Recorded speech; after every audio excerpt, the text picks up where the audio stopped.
Bem-vindo, ex-governador do Maranhão, senador eleito. Muito bem-vindo, tudo bem, Dino? Prazer falar com você, Dri. Muito obrigado, Renato. E cumprimentar todos aqueles que estão nos acompanhando. Uma grande alegria. E também vai se somar aqui à nossa bancada o jornalista Luiz Costa Pinto, que já está aqui conosco também. Bem-vindo, Lula, tudo bem? Bom dia, senador, agora, Flávio Dino, né? Bom dia, Rovai, Dri, quem nos assiste, quem nos ouve. Você sabe que aqui a gente tem o nosso Lula, né, Dino? A gente não vai ficar para trás. Dino, tá? Nós temos aqui um deputado que se elegeu, deputado do PSB, que se chama também Lula, e foi muito bem votado. Ou seja, esses Lulas dão sorte. E agora, no processo eleitoral, eu li Trapaça, viu, Luiz? Ah, é?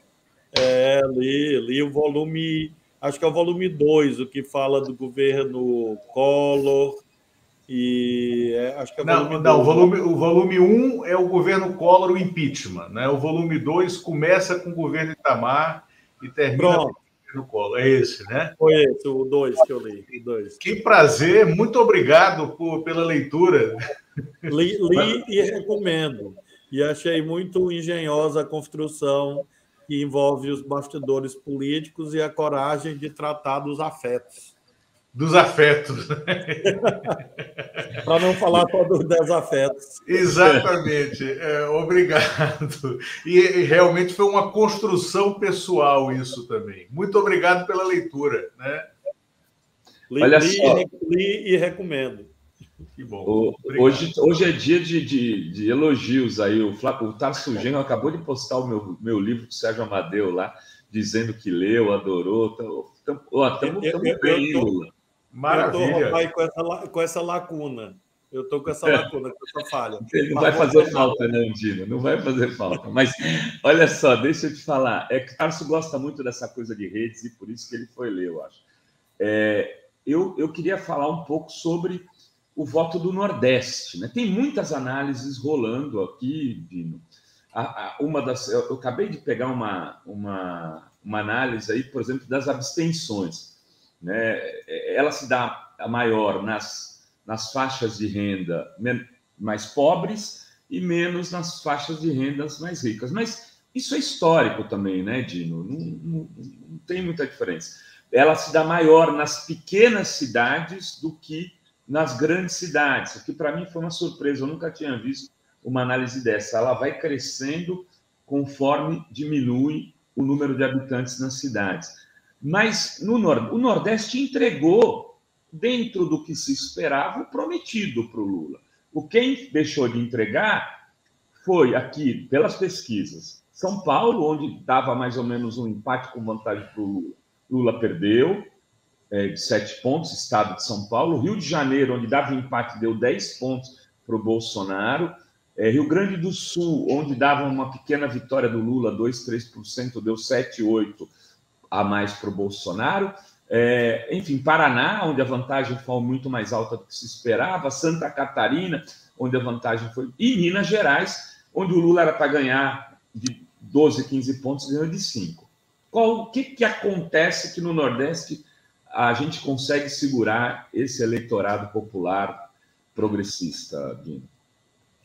Bom, em primeiro lugar, mais uma vez e sempre, sublinhar o repúdio às falas do Bolsonaro e dos seus seguidores mais extremados contra o povo do Nordeste, como se houvesse um vínculo entre dificuldades sociais objetivamente e, infelizmente, existentes com a opinião política. Na verdade, o que ocorre é que o nosso povo distingue muito claramente aqueles que colocam em primeiro plano a questão social. As desigualdades sociais e regionais que se agudizaram a partir do século XVIII no Brasil, quando se descobre ouro em Minas e o eixo mais dinâmico da economia se desloca para o sul-sudeste, fez com que essa parte norte, de um modo geral, do país acabasse ficando, durante séculos, submetida a ciclos de empobrecimento e de desigualdade. Ora, qual é a expectativa nossa? é de governos que deem atenção à nossa necessidade socioeconômica, de investimentos, etc. E o Lula fez isso, ponto. Então, é preconceito, é agressão, é elitismo, é aristocracia, é deixar de reconhecer e atribuir à ignorância aquilo que, na verdade, é sabedoria.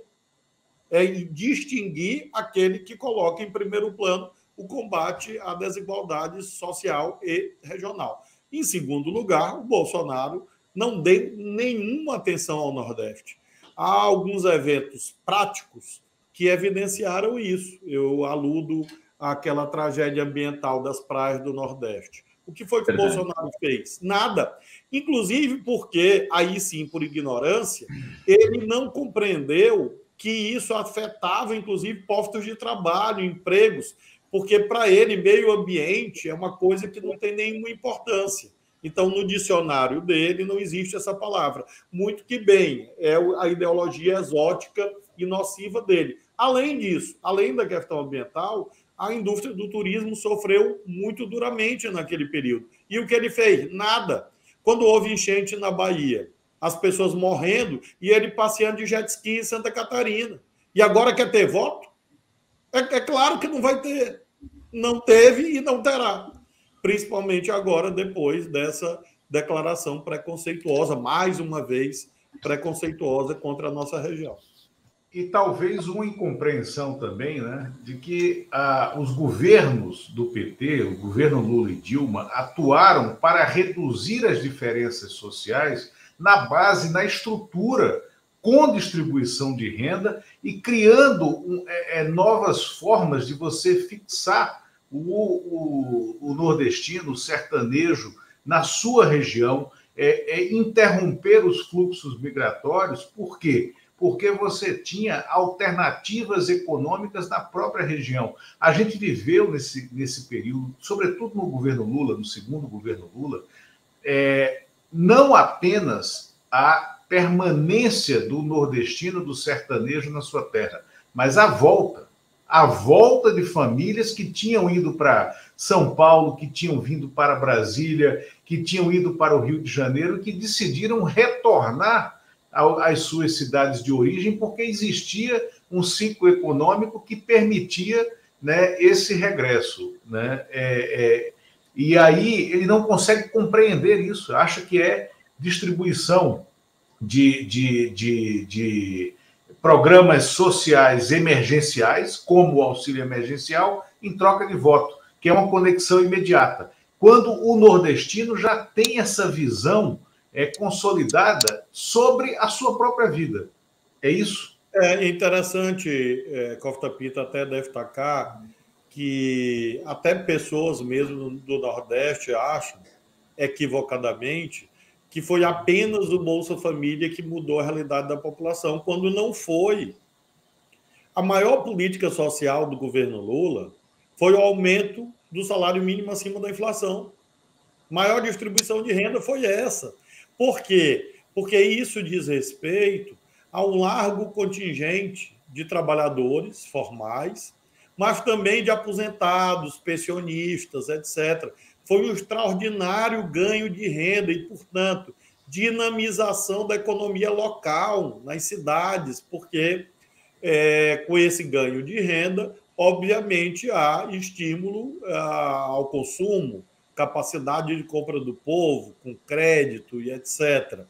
Essa foi a principal política de desenvolvimento local, desenvolvimento social. O Bolsa Família, claro, com a sua relevância, e eu faço questão, Costa Pinto, também de acentuar os investimentos na área educacional. Se abriram oportunidades educacionais que historicamente não existiam, com os institutos federais, com novas universidades federais, com o ProUni. Universidades federais no interior.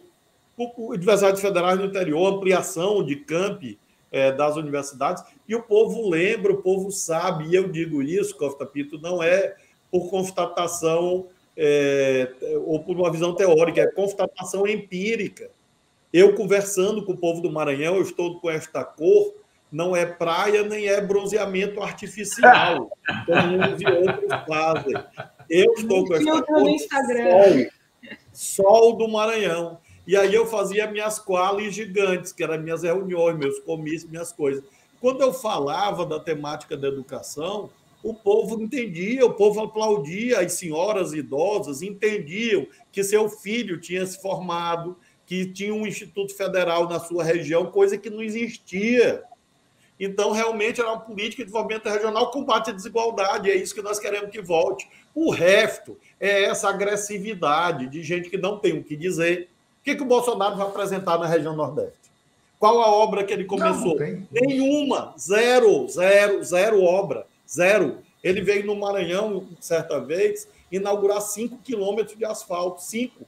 Eu não ia inaugurar 5 quilômetros de asfalto. Nós fizemos 5 mil quilômetros de asfalto no Maranhão, no nosso governo estadual. Quando era 5 quilômetros, é bom, é uma coisa básica. Pois ele fez uma festa para inaugurar 5 quilômetros de asfalto numa BR aqui, na BR-135. Com o Tarcísio, né? Com o Tarcísio, que quer ser governador. O Tarcísio inaugurou aqui no Maranhão, muito foi buraco.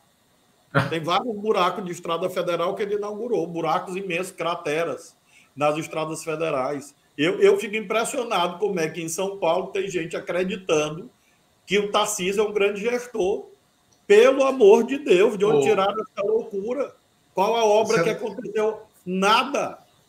Estradas federais destroçadas no Brasil inteiro. Senador, e aí me lembra um pouco também as pessoas, assim, a origem do Lula, por ser pernambucano, popular, origem do Arraes, do Miguel Arraes, ali no começo dos anos 60. E o correspondente do New York Times no Brasil, na época, Joseph Page, fez uma reportagem para tentar descobrir por que o povo amava o Arraes no Nordeste. E ele se surpreendeu, né, ao entrevistar cortadores de cana, na época, nas usinas, nos engenhos de Pernambuco, e que diziam para ele, olha, o doutor Arraes, ele fez 2 coisas para mim. Ele obrigou a pagarem o salário em dinheiro, porque não era pago, o salário era pago com voucher, com um vale que só valia no barracão das usinas, e porque, com isso, o doutor Arraes me deixou dormir num colchão pela primeira vez na vida. Isso nos anos 60, porque eles não dormiam em colchão, eles dormiam em estrado de palha, né? Isso nos anos 60. O Arraes governador, em 1987, o Arraes faz um grande programa de eletrificação rural, né? Levar luz, energia, e houve casos como esse. Pessoas que não tinham visto energia elétrica em casa aos 90 anos, aos 95 anos. Água encanada, né? E uma vaca no quintal. Tinha esse programa, o programa Vaca no Quintal, e o programa Cabra na Corda, né? Você dava leite, você dava a cada família água, energia e leite. Era o mínimo, né? E o Arraes, então, virou esse mito que é o Arraes ainda hoje no sertão do Nordeste. Mas são programas que mudam a vida das pessoas a partir do... Eles são o início, né? Eles são estruturantes. Sem dúvida. Sem dúvida. E eu acho que isso é muito importante que seja sublinhado agora para a gente iluminar o caminho dos próximos anos no Brasil. Senador, eu queria perguntar como que você está vendo essa nova composição do Senado, porque muita gente ficou chocada com a eleição da Damares, né, que é ultra, né, fundamentalista, pastor Magno Malta, enfim, muitos aliados da aula ideológica do bolsonarismo. Como que você vê esse Senado para 2023? Eu vejo assim, André, que a eleição presidencial vai ser determinante para conter o comportamento extremista desse pessoal. Porque se o Bolsonaro vencesse, que não vencerá, isso equivaleria a uma espécie de liberou geral, tudo é permitido. E aí o extremismo dessa gente ia ficar ainda mais assolado, eu diria, ainda mais destacado, ainda mais evidenciado. O Lula vencendo, como vencerá, funcionará um pouco como força de contenção. Vou referir a um tema. independência do Poder Judiciário. Se o Bolsonaro vencesse, esses personagens todos iam se juntar para emparedar o Supremo, no mínimo, para ampliar o número de ministros de 11 para 15, para o Bolsonaro indicar 4 mais 2 e, com isso, fazer maioria. Porque 2 ele já indicaria, né, por conta de aposentadoria, mais 4 por novas vagas, ele indica 6, com os 2 que ele indicou, faria 8, 8 é maioria de 15. E esse é o plano, no mínimo, fora a possibilidade concreta de impeachment de ministro supremo. Então, é muito grave e é importante acentuar essa questão democrática, inclusive para os ditos altos do mercado. Ora, o que o mercado precisa? Precisa de segurança jurídica. Isso todo mundo sabe, desde os liberais, alguns séculos atrás. Segurança jurídica com um ditador no poder e mandando no Supremo e no Congresso? Eu não consigo entender como é que essa gente, que se pretende investidor, amigo de investidor, de livre iniciativa, ainda cogita de votar no Bolsonaro. Porque eles estão atirando contra o próprio pé, no mínimo. Veja um cara do agro. O cara ele produz soja. O que ele vai fazer com a soja? Exportar. Ele não tem o que fazer com soja, a não ser exportar. Um país isolado, desmoralizado, descredibilizado como vilão ambiental, um país sem relações diplomáticas sólidas, a soja pode ser fortemente sancionada ao longo do tempo. Então, quem defende o agro, quem defende a exportação brasileira somos nós.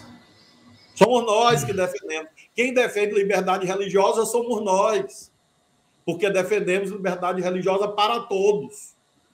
Quem quer religião oficial no Estado e que, portanto, persegue outras religiões é essa gente extremista. Defensor de família somos nós, que queremos fazer creche para as crianças. Então, nós temos que colocar isto nesses termos, ou seja, tangibilizar a agenda democrática, para que as pessoas visualizem a agenda democrática, que não é uma questão simbólica. Um ou outro amiguinho ou amiguinha da Faria Lima, que talvez muito dificilmente estará nos assistindo nesse momento, mas que se pensasse com a cabeça liberal, se conseguisse ler um livro liberal, ia entender que o Bolsonaro é uma ameaça ao mercado. Exatamente porque ele é um proto-ditador e, no segundo mandato, vai fazer esse controle do Supremo. E aí vai existir legalidade no Brasil? Com ditadura existe lei? Não, ditadura existe a vontade pessoal do ditador, que pode ser, imagine, com um desatinado como Bolsonaro, depende do nível, do tipo de pesadelo que ele teve durante a noite. Eu espero que os amigos do mercado pensem nisso. Ô Dino, você está trazendo um tema que eu sempre bato aqui, já fiz vários falas ovais, né? Quer dizer, as pessoas tratam os riscos do segundo mandato do Bolsonaro como se fosse na mesma dimensão do primeiro, sendo que no primeiro mandato ele demorou 1 ano e meio, 2, até conseguir construir esse apoio do Centrão, né? Ele ficou ali, ele patinou. Ele tinha a Joyce Hasselman como líder no Congresso, depois ele pegou os profissionais, né? Então ele viria agora com outra pegada, e muito mais rapidamente. Eu concordo plenamente contigo que ele vai, se ele ganhar, o projeto rápido dele é mudar a composição do Supremo Tribunal Federal para mais 4 vagas, e de 11 para 15, né? E aí, com isso, estabelecer a maioria. Talvez, inclusive, tentar um impeachment do Alexandre, para dar um exemplo para outros ministros que resolverem tirar as asinhas de fora. Aí a minha pergunta é a seguinte, Dino. Do ponto de vista da estratégia do voto, eu sei que eu estou misturando assuntos, mas eu quero derrotar isso. O que é mais importante fazer agora? É jogar a eleição para disputar no Sudeste ou ampliar, diminuir a diferença, ganhar um pouquinho no Sudeste, ou jogar tudo para ampliar a vantagem no Nordeste? A gente precisa ganhar isso, precisa ter estratégia para isso. Por um desses caprichos... Espaço, Lula. Hã? Não, deixa ele responder, porque depois eu quero voltar para esse tema de Congresso e Supremo. Até eu ia fazer uma observação, Rovai, que além dele ter composto essa maioria com o Centrão, etc., ele puxou figuras do Centrão mais para a direita. Quer dizer, o Ciro Nogueira, eu conheço ele está ainda mais para a direita. O Fábio Faria foi deputado comigo, está irreconhecível. Ou seja, ele puxou essa gente para a direita. Então, o risco é aumentado, inclusive porque neste primeiro mandato houve a pandemia que virtualmente colocou uma outra agenda com primacialidade, com primazia, e ele não pôde, evidentemente, tratar, embora desejasse, de outras agendas. Agora, em relação à estratégia eleitoral para evitar essa tragédia institucional no Brasil, acho que por um desses caprichos do calendário, quer dizer, o primeiro turno dia 2, o segundo turno dia 30, e portanto, o segundo turno mais longo da história brasileira, permite que você faça as duas coisas. Eu disse isso na reunião, desculpe, com Lula e com Alckmin, eu disse isso. Eu acho que tem que fazer uma agenda diversificada, eventualmente até segmentando a agenda, Lula para um lado, Alckmin para o outro, e poder fazer as duas coisas. Porque é possível, sim, ampliar no Nordeste, na Amazônia, é possível, sim, e fazer um bom combate no Sul-Sudeste para manter vitórias e, eventualmente, equilibrar o jogo de São Paulo, por aí vai. Então, acho que dá para fazer as duas coisas, é importante fazer as duas coisas, e para isto, você não pode fugir de agenda.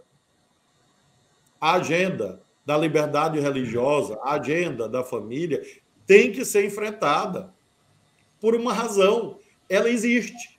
Independentemente de ato de vontade, você não pode ser voluntarista. Exato. E achar que o seu ponto de vista é superior ao dos demais. Essa agenda existe. Então, você tem que debatê-la com franqueza. Agora, evidentemente, não é ficar refém dela. Você tem que apresentar, por outro lado, a verdadeira agenda principal, que é a agenda social, a agenda econômica. O povo espera isso, solução para os seus problemas.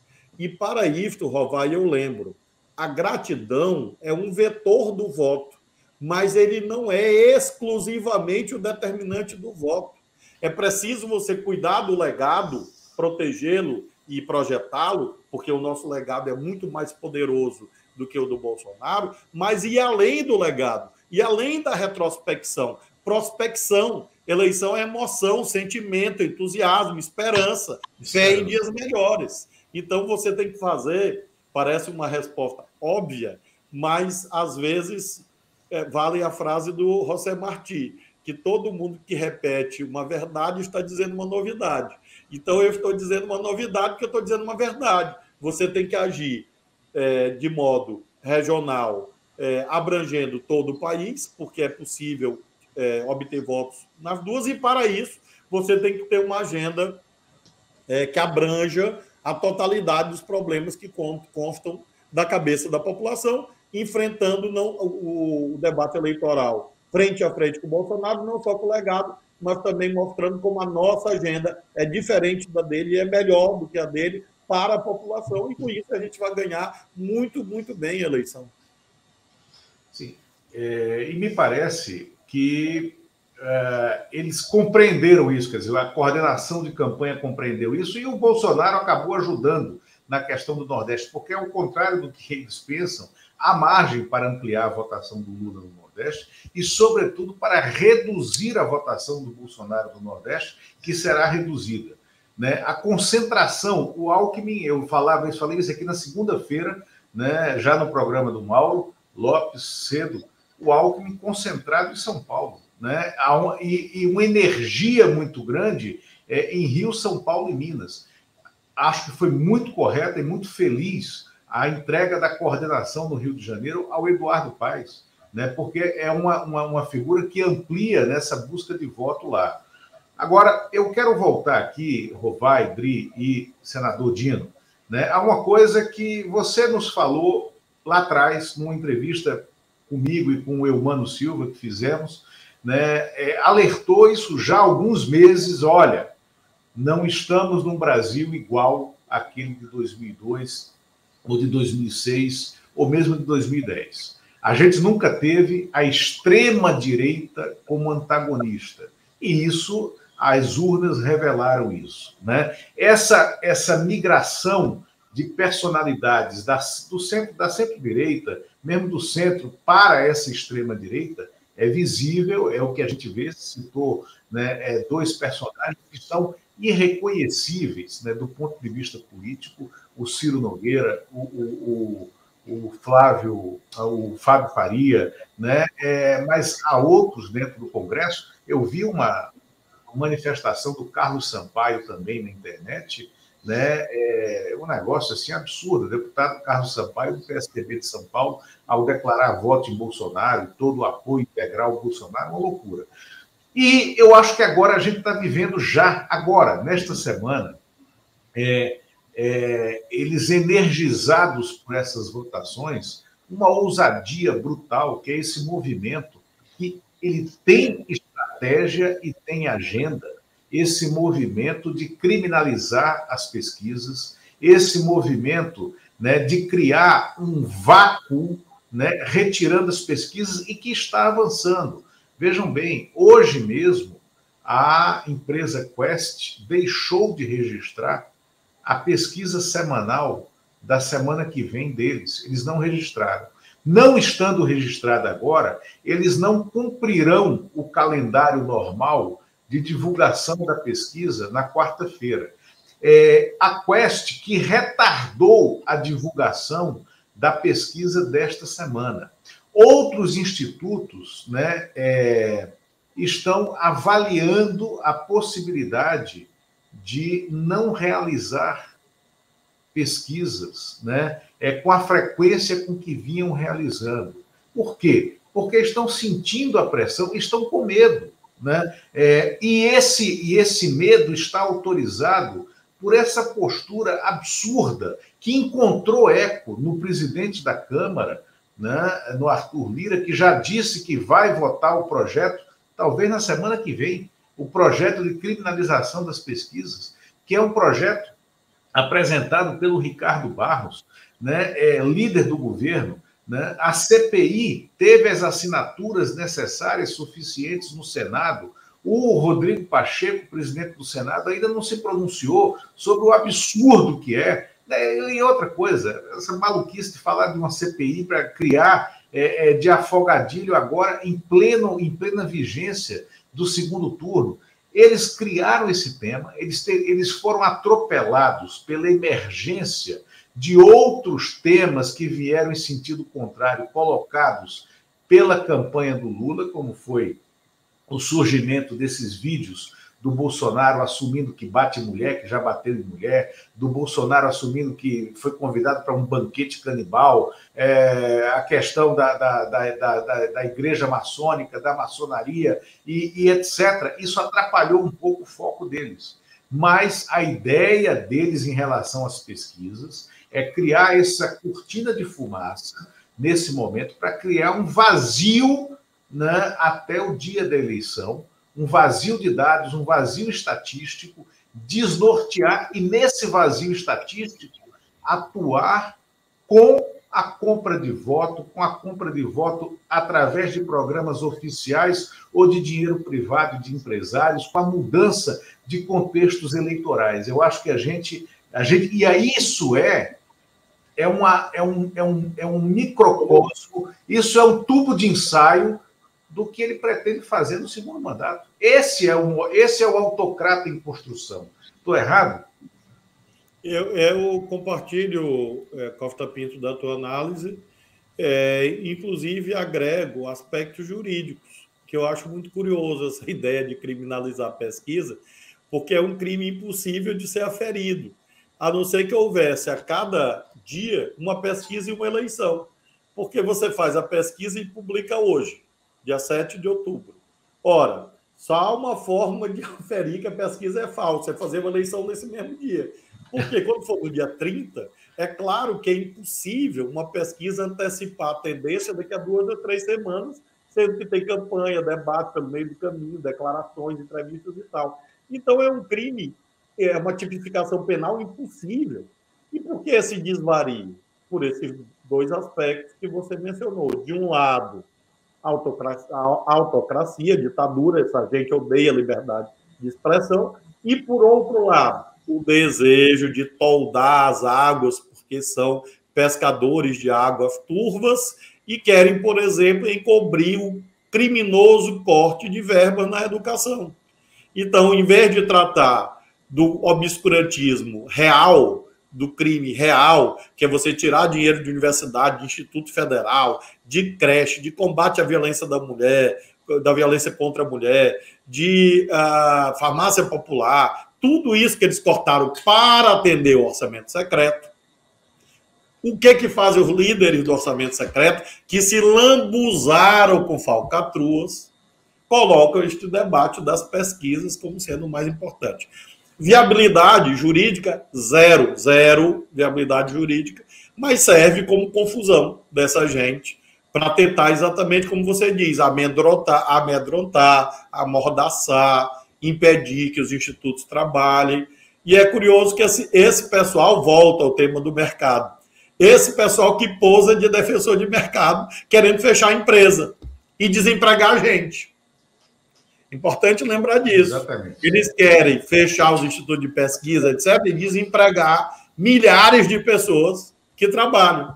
Então, é uma gente realmente desatinada. Dri, deve ter superchats. Tem perguntas. Só queria fazer uma observação antes do superchat. Essa coisa do mapa eleitoral agora é muito importante ser olhado com lupa, né, Dino? Por exemplo, a Simone Tebet teve 550 mil votos na cidade de São Paulo e 34 mil votos em Campo Grande. Então, onde ela é mais estratégica? São Paulo ou Campo Grande, né? Ela pode ajudar aqui na votação da capital. E por isso que eu te fiz aquela pergunta sobre a distribuição das pessoas e da campanha e da ação. Eu vejo que ainda tem um bate-cabeça, espero que eu esteja errado. Dri. Olha só, tem perguntas aqui para o Flávio Dino. O Chiru Scherer diz, perguntem ao Dino, em Minas havia material de campanha do Zema com foto dele junto com o Lula. Agora ele faz campanha para o Bolsonaro. Ele não pode ter a candidatura cassada por estelionato eleitoral? Juridicamente, não, infelizmente. Aí cabe ao povo mineiro punir o estelionato eleitoral na próxima eleição. O regime democrático é assim, mas não existe essa possibilidade de cassação por publicidade enganosa. Infelizmente, não há. Tem o Júlio César Beraldi dizendo: nordestinar é verbo, é ser inteligente e sábio. O Dino não me convida para morar no Maranhão, é por isso que a gente não se nordestina, né, Luiz Costa Pinto? Isso, exatamente. O Brasil é bonito porque ele é diverso. Morar em qualquer canto do Brasil é bom demais. Isso aí. O Antônio Pereira Júnior já está te lançando candidato a presidente, Dino. Ele diz: sou do interior de São Paulo. Um dos meus desejos é votar no Flávio Dino. Espero que seja em 2026, Dino presidente. Eu ainda sou muito jovem, Dri. Pode ser em 26, pode ser em 30, em 34. Vamos aí. Muito bom. E tem aqui o Rodrigo Vaz, preocupado. Ele diz: Dino, ouvi notícias de compra de voto aqui no Nordeste, isso me preocupou. Tem como me acalmar? E sobre as abstenções, tem estratégia? Quais? Você é 10. Rodrigo, contra abstenções são medidas políticas, né, de convencimento e medidas institucionais. A Justiça Eleitoral deve agir, porque votar é um dever e um direito, e, portanto, as barreiras econômicas devem ser removidas.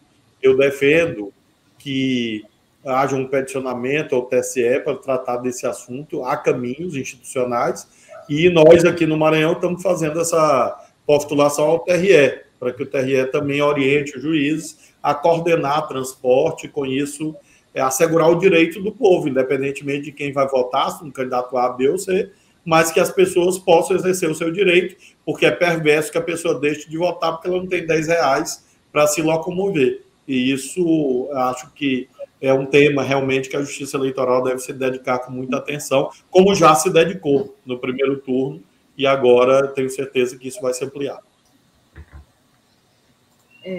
Tem a pergunta também sobre abstenção, então tem a Cristina Martins, nossa membra aqui, perguntando se o Lula deve ir aos debates. E eu queria, então, já aproveitar e emendar uma pergunta sobre que estratégias você acha que devem ser adotadas agora, nesses próximos 20 dias, para a reta final desse segundo turno. E se o Lula deve ir a debates com Bolsonaro? Dri, o Lula deve sim ir a debates, mas lembro sempre a máxima filosófica grega, segundo a qual a virtude reside no meio termo. Eu não sei se é viável ir em todos os debates, porque isso geraria uma paralisação da agenda de rua, mas, sem dúvida, ir aos debates, inclusive porque o Bolsonaro está morrendo de medo. Eu conheço o Bolsonaro, eu fui deputado com ele. Ele, no debate com o Lula, ele vai tremer as pernas, a mão, e por isso ele vai ficar mais agressivo, porque a agressividade dele é medo. Então, eu acho que o debate vai ser um momento assim, muito bom. E quem deveria fugir é o Bolsonaro, mas não vai ter jeito, ele vai ter que ir, né? Eu até mandei uma mensagem para o pessoal da campanha. Eu acho que a campanha tem que se preocupar em não deixar o debate ser do jeito que foi no primeiro turno. Os dois púlpitos, um na frente do outro, que não dê para cortar o áudio. Porque aí, se o Bolsonaro começa a ficar interrompendo e gritando quando o Lula está falando, não dá para cortar o microfone, que porque vaza do Lula. Né? Isso aí vira um pântano. E no pântano, uma anta, que nem o Bolsonaro, se desenvolve melhor. O Dino tem um compromisso logo daqui a pouco. Dá para ficar mais um pouco? Como é que tá, Dino? Mais 5 minutinhos, dá tranquilo. Tranquilo. Então, eu queria te perguntar o seguinte, Dino, como é que você vê aí esses apoios que o Bolsonaro recebeu, por exemplo, do Rodrigo aqui em São Paulo, do Zé Mageradado, do Cláudio Castro, mas até de pessoas, o voto neutro do Eduardo em Rio Grande do Sul, voto neutro, é a coisa mais bizarra do planeta. Né? Esse pessoal não se tocou ainda do risco do fascismo? Ou eles são, de alguma maneira, fascistas de terno e gravata? A estas alturas, depois da pandemia, eu acho que já não há o cenário da presunção de boa-fé que havia em 2018. Porque em 2018 eu ainda admitiria que uma pessoa ou outra dissesse não, o Bolsonaro vai ser controlado pelo Guedes, vai ser controlado, sabe Deus por quem. E isso tudo se revelou uma farsa, né? Então, a presunção de boa-fé em 2018 já não existe agora, de modo que eu lamento muito que pessoas com as quais eu conheço, com as quais mantenho algum tipo de contato, pessoas que eu conheço, tenham aderido a essa posição tão nociva, tão deletéria ao Brasil. Agora, de todo modo, Ravai, a ampliação que o Bolsonaro promoveu é muito pequenininha, né? A ampliação de verdade foi a feita pelo Lula, né? Você pega 3, digamos, símbolos, a Simone Tebet, 2, Fernando Henrique Cardoso e os demais tucanos históricos, e 3, os economistas liberais dos mais ilustres das últimas décadas, como Pedro Malan, Armínio Fraga, André Lara Rezende, Pércio Arida, Edmar Baixa, enfim. Você tem, além dos economistas desenvolvimentistas do nosso campo ideológico, etc., que obviamente já estavam com Lula, economistas liberais, que tem outro marco teórico, também com Lula. Então, isso mostra realmente uma ampliação real, e acho que essa é uma das chaves que irão explicar a vitória que nós vamos ter no dia 30. Muito bem. Luiz Gostapinto, sua última pergunta para o... Não, eu concordo com isso, acho que é muito simbólico, citaria aí essa ampliação também para o PDT, que seria natural em outros tempos, mas que, dado a campanha que nós tivemos, né, foi uma novidade. A declaração, não falo nem do Ciro, foi aquela coisa envergonhada, e o Ciro está se resolvendo com a história dele, né? Mas a que houve do PDT e esse empenho. E eu acho que isso é absolutamente simbólico. Em relação aos economistas, além dos formuladores do Plano Real, hoje tem uma entrevista no Estado de São Paulo, no Estadão, com o Luiz Carlos Mendonça de Barros, que também vai nessa linha. Os economistas estão assinalando a questão democrática, né, de que não existirá sociedade se você confirmar, né, no Brasil a permanência de um projeto antidemocrático, autocrático, e aí é a destruição de tudo. E isso eu acho muito relevante, porque esse discurso amplia.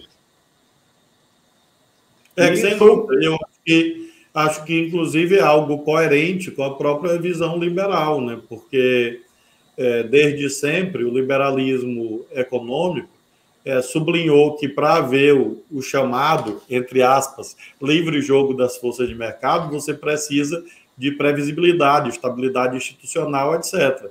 E quem oferece isso hoje ao país é o Lula, não o Bolsonaro. O Bolsonaro oferece o contrário, oferece bagunça, tumulto, legislação de ocasião, impulsos autoritários, oferece isolamento do Brasil na cena internacional, uma diplomacia fraca, o Brasil destituído de soft power. Então, isso é o Bolsonaro. Então, quem é liberal de verdade, né, hoje tem que caminhar com quem está mais próximo dos valores liberais, embora eu, particularmente, esteja à esquerda do liberalismo, mas não há dúvida que, talvez, na história brasileira, nós não tivemos uma conjuntura em que ficou mais evidente a proximidade do liberalismo conosco, exatamente em rejeição ao extremismo de direita, que é o que o Bolsonaro representa, e que além de tudo, com pitadas muito singulares, derivado da figura pessoal exótica que ele próprio é. Quer dizer, além de ser um ideário exótico,